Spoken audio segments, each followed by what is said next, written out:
I'm out here today at Cobblestone Park Golf Course where we're shooting a documentary that is going to be over the course of a couple of weeks with multiple shoot days. And this is the first day that we actually shot here. So this is the cart I prepared. And there aren't many videos about innovative carts on YouTube. Even when I bought mine, I could barely find anything. So I figured I'll go through a couple things on how I built my Voyager 36 for this. Because obviously we're out here at this golf course, and this is a massive golf course, and you have to be able to move around. We mostly shot handheld, but sometimes we did use tripods. So in this cart configuration, I have my Voyager 36 with two Sackler Flowtech 75s with the Activate heads. And the nice thing about these is that they just perfectly fit on the lip by hanging on the handle. And if you have handles, you can just hang them on and they sit perfectly on the bottom lip of the cart. Like, it almost feels like somebody measured this out as by design. So I've got two of these because sometimes I like to put one down for a time lapse and just leave it and then come back for it, like, 30 minutes to an hour later. And then we'll have a second one if we want to do like a sit-down interview. The cameras I'm shooting with is the FX6, and Lens is also shooting this BTS for me with another FX6. And then we also have my FX3 in this Tenba high top bag. So this is essentially just a backup camera, and I mostly shoot the SNQ stuff on this because I'm just more comfortable leaving this out here to shoot like a hyperlapse or a time lapse on a tripod. And then the configuration also includes the middle shelf. The middle shelf is only used for like utility stuff. So like my tool bag, we have this 6-in-1 reflector kit if you want to do a quick interview. Now, as you can see, it's a little cloudy today. Actually, it's very cloudy today, so we don't need it. And we can just shoot out here, and the lighting is pretty soft because the cloud coverage is almost permanent. So on the bottom, I have the DJI Power 1000, which is fairly new, and I have a couple of YouTube videos already on this. This is providing power when we're out in the middle of nowhere. So we can charge some phones, we can charge some cameras, we can charge all the microphones. I usually bring my travel fridge too on longer days, or if it was sunny, I would probably have brought it. And so I would have a travel fridge on the bottom. So we have some cold drinks with us. This one has multiple USB-C ports and AC power outlets, and I can also charge it with solar. So like, this would be a perfect place to even do that if we need to. We could just hang, the solar panels out and then just have it charge all day. So I have the baby pin attachment from Inovativ on the side, which is mostly used for like my camera, like FX3 or an iPhone if I shoot something with it. I can also put the heads on this because I do have the correct attachment to click this on there. So if I want to make some major changes to the FX6, I can do it. And then on top, I have my Tenba High Top 21 Cinelux bag, which is pretty much the only bag that carries everything. So I'm making a separate video just on this because there's so many things packed in here. Not only is just the two cameras, but you can also fit in 6 lenses. I have 2 monitors. I have at least 3 ND filters, a light meter, all the batteries for all of this, all the chargers, SD cards, and then I probably missed a whole bunch of other things. And obviously the built FX6 fits in ready to go. So I don't have to take any of this apart. It also has V-mounts on there, so I can just grab it and I can be shooting in literally 5 to 10 seconds, depending on the day. On this side, I have a couple of utility pieces that are pretty common for anybody who's owning innovative carts. We have the RoboCop to hold your drinks. We got the cable hooks, so you can have extension cords and stuff with you. Obviously, you always need an unlimited amount of gaff tape with you at all times. And I have a T mark for talent, so if we're shooting an interview, I can drop this down as the talent marker and then walk away from it. So I can just tell them, hey, stay on your mark, and then we'll shoot the interview right there.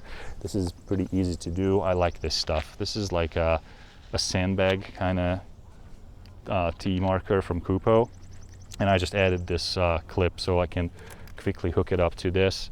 I also have a couple shot bags on here just in case if you want to weigh down our tripods. Like for example, if I leave out my tripod for a time lapse, I'm going to put this on there. This is a 15-pound one. I have a couple of those, and I have a 25-pound one too, which I mostly actually use as a stop for the cart. Because some of these places, obviously if you're out here on the grass and stuff, it could be an incline, so I usually just put it like under the wheel. If I also locked the brakes on the other two wheels, I'm gonna put one on the other side too, just as a safety. And then I got some gloves and tools and stuff for just everyday usage. This is literally my tool pack that has all kinds of screwdrivers and Allen wrenches, a brush to like dust off the camera and stuff like that. Everything that you can possibly need for a quick adjustment on your camera.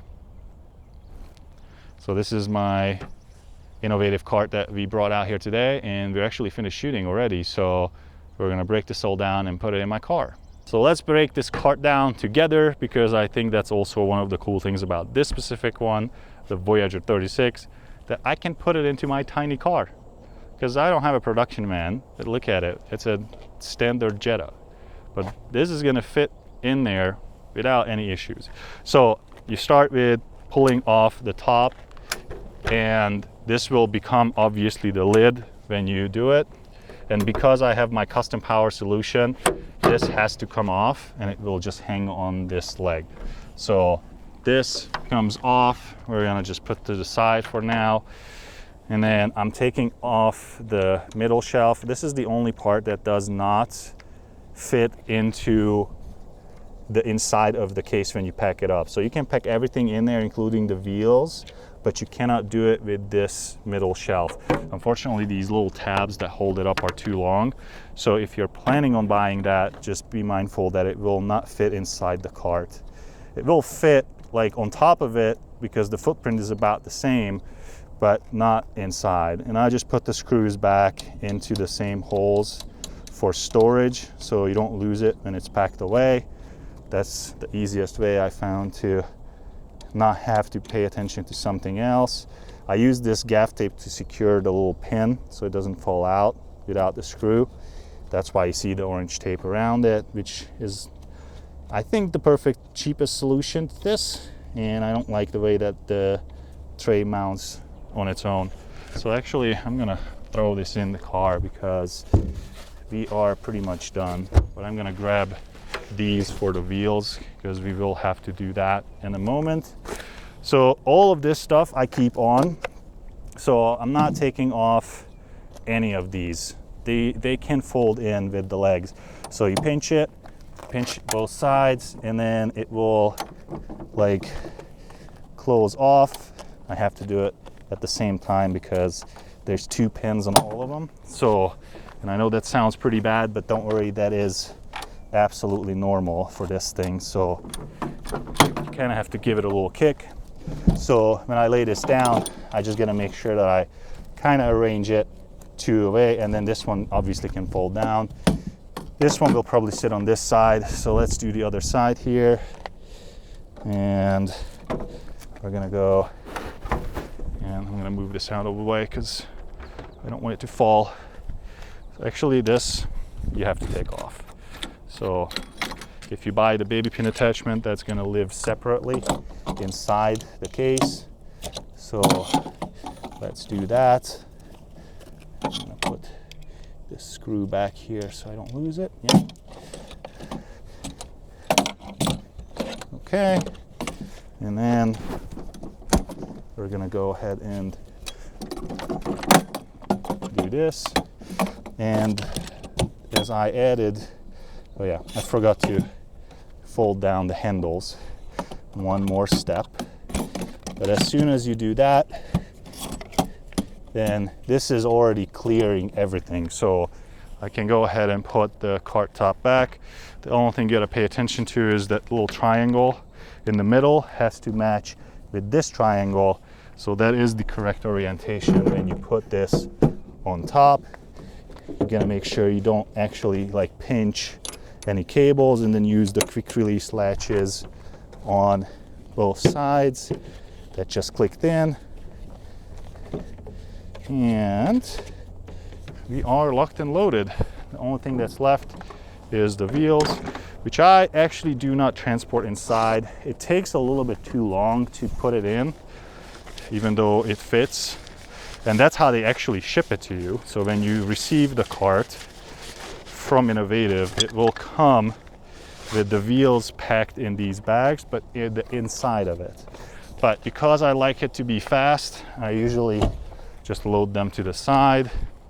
I take them off one at a time. And the only thing you gotta pay attention to when you build it is to make sure that the positions match. So they are labeled 1, 2, 3, and 4. And that's also labeled on each wheel. So it does matter which one goes where. The latches should always be facing to the inside of the cart.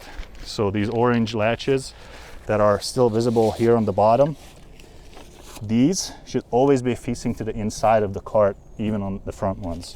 So that is the correct way of putting them on. So pay attention to the positions and the latch facing to the inside. And if you start removing the bottom wheels, it will stand on its own because it has these like almost like roller skate wheels. I'm not sure if that's the correct way to call it, but it has roller skate wheels on the bottom, which is how you transport it when it's totally packed away. So if you have to move it in this way into your location before you build it, because I guess the doors are too small and it wouldn't fit into the elevator or something, then you can just go ahead and roll it like this. Now, if you do it this way, just remember that it's actually really loud when you do that, because you literally are rolling it on plastic wheels. So this is a little annoyingly loud, but it is ready to go.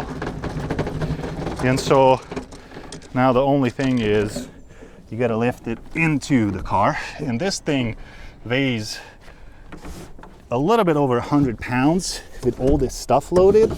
So you got to be a little bit strong for this to work.